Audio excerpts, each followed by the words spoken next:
దొండకాయ ఫ్రై టేస్టీగా ఉండాలి, అలాగే సింపుల్గా అయిపోవాలి. స్పైసీగా ఉండాలి అంటే ఇలా ఒకసారి ట్రై చేయండి. దీనికోసం ముందుగా దొండకాయని అయితే చక్కగా వాష్ చేసుకుని ఇలా పొడవుగా కట్ చేసుకుని రెడీగా పెట్టుకోవాలి. ఇప్పుడు ఒక మిక్సీ జార్ తీసుకుని ఇందులో 1 స్పూన్ జీలకర్ర, అలాగే 4 ఎండుమిర్చి, ఒక పెద్ద సైజు ఆనియన్ కట్ చేసి వేసుకోవాలి. ఒక 1 కప్ పచ్చి కొబ్బరి యాడ్ చేస్తున్నాను. పచ్చి కొబ్బరి అవైలబుల్గా లేకపోతే మీరు డ్రై కోకోనట్ పౌడర్ కూడా యూజ్ చేసుకోవచ్చు. ఇప్పుడు ఇందులో వాటర్ యాడ్ చేయకుండా దీన్ని మిక్సీ పట్టేసుకోవాలి.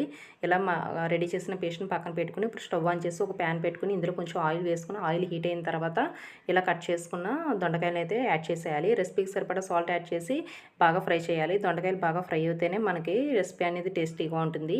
ఇలా రెడీ చేసుకున్న తర్వాత ఇప్పుడు ఇందులో మనం ముందుగా రెడీ చేసుకున్న పేస్ట్ని అయితే యాడ్ చేసి బాగా మిక్స్ చేసుకోవాలి. అది కొంచెం డ్రై అయిన తర్వాత కొంచెం కరివేపాకు యాడ్ చేస్తే మనకి రెసిపీ అనేది రెడీ అయిపోతుంది. వీడియో నచ్చితే లైక్ చేయండి, షేర్ చేయండి, సబ్స్క్రైబ్ చేసుకోండి, అలాగే కామెంట్ కూడా చేయండి. Thank you so much friends.